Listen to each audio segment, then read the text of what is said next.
Rebalancing a portfolio isn't free.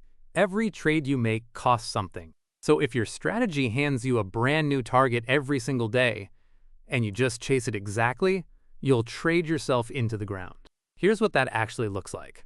A current portfolio, an ideal target, and the gap between them, asset by asset. Some need buying, some need selling. But the gap isn't one number yet. It's 6 separate deviations. Some positive, some negative. Distance doesn't care about direction. Flip the negative ones positive, and every deviation becomes a magnitude. Add the magnitudes together, and that single sum is how distance between two portfolios actually gets measured. The real question isn't just, what's the ideal portfolio? It's, given where I already am, how close do I actually need to get, and at what cost? 3 quantities. Where you currently are. The ideal targets some other strategy already computed for you.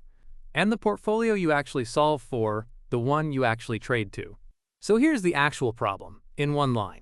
Minimize the cost of trading away from where you are, subject to landing close enough to the ideal target. Trick 1. Splitting absolute values.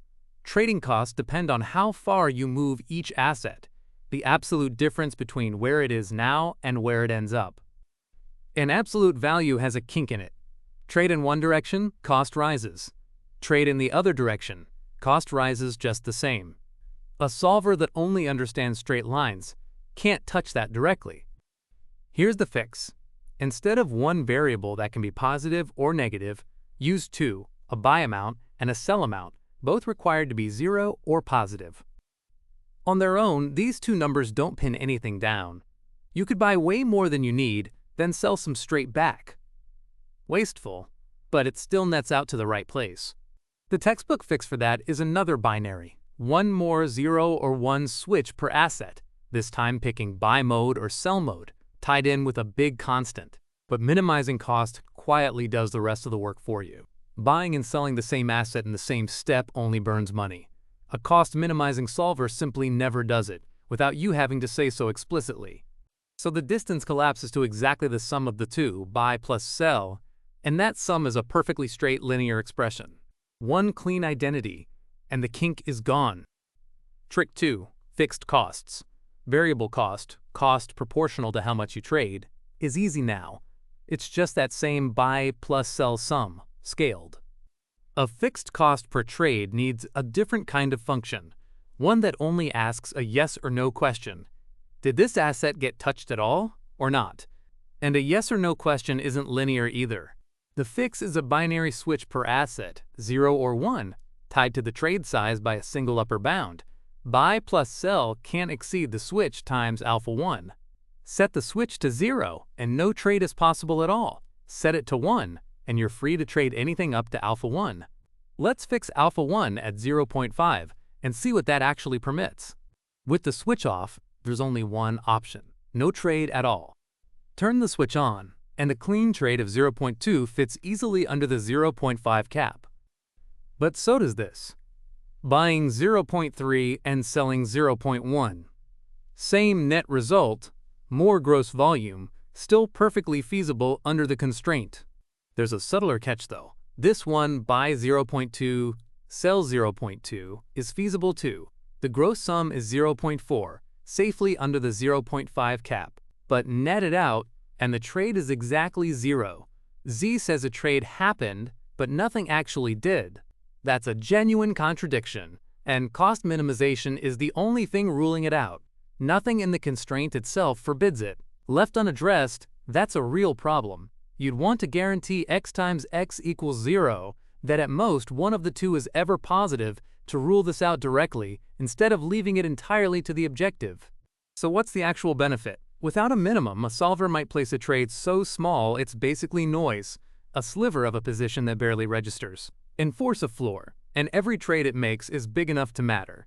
That's especially useful if you can't deal in fractional units of a position to begin with. One more bound, and that same switch does double duty. Add a lower bound too, tied to the same Z. Set Z to 0, and both bounds collapse to 0. Since x and x are both required to stay non-negative, the only way their sum can be 0 is if each one is 0 on its own. Set z to 1, say alpha 0 equals 0.1, alpha 1 equals 1, and the sum has to land strictly between the two, at least 0.1 and at most 1. Let's see what that actually allows. With the switch off, no trade at all still checks out. Switch it on, and a net trade of 0.2 is comfortably valid. But 0.05 isn't enough anymore. It falls under the 0.1 floor, so this one's flatly infeasible.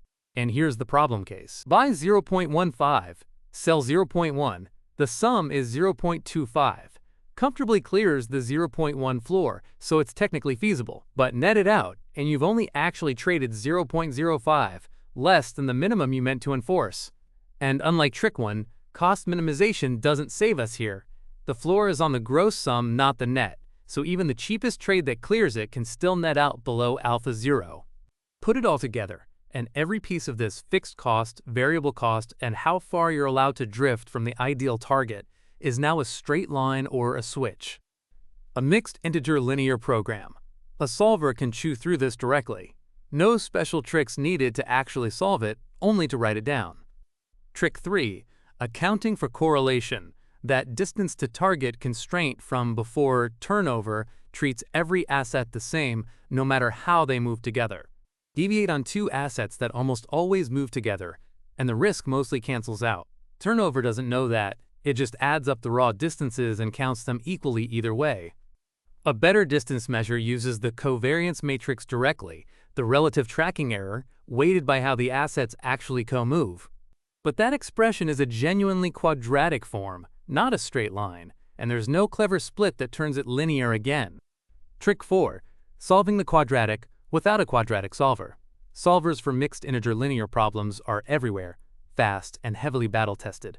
Solvers for the quadratic version are rarer and usually slower. So instead of minimizing the quadratic term directly, introduce one new variable, a placeholder, and push the quadratic into a single constraint on that placeholder.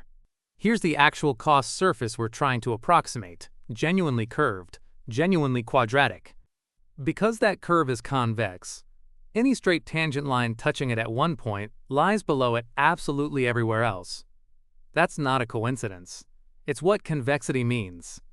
Solve with just this one tangent as your only constraint, and the solver can cheat. It can pick a point far from where the tangent touches, where the tangent badly underestimates the truth, and report a value that's too good. So add a second tangent, exactly where the solver just tried to cheat.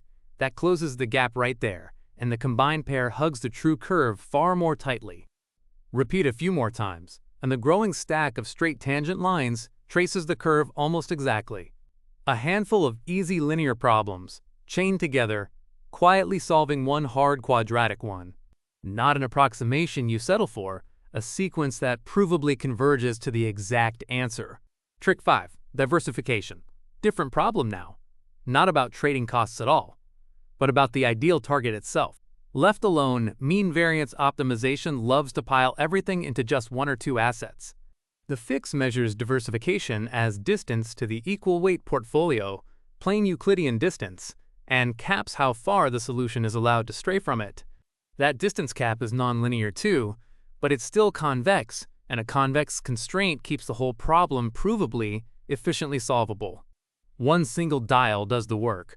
Push it one way, and you get plain, fully concentrated Markowitz. Push it all the way the other, and you land exactly on the equal weight portfolio, where guessing the returns wrong stops mattering at all. Trick 6. Combining cost and risk. Take a finished target portfolio and realize it as cheaply as possible, without straying too far from the risk profile you actually wanted. Minimize cost. Linear, thanks to trick 1. Cap the tracking error. Quadratic, thanks to trick 3. One objective, one constraint, two tricks reused at once. A linear objective with one quadratic constraint, and because that constraint is convex, this solves exactly, not just approximately. Why a cap on tracking error instead of just adding it to the cost with some penalty weight? Because cost and risk measure genuinely different things, nobody can honestly guess the right exchange rate between them. A cap sidesteps that guess entirely. Just say how much tracking error you can live with, and let the solver find the cheapest way to stay inside it. 6 tricks, 6 problems solved, one after another, and the underlying trick was almost always the same move, reused in a new place. None of these 6 needed a custom solver, and none of them needed guesswork. Every single one is a standard trick from convex optimization applied to a very ordinary problem, moving a portfolio from where it is to where it should be, as cheaply as it honestly can be done.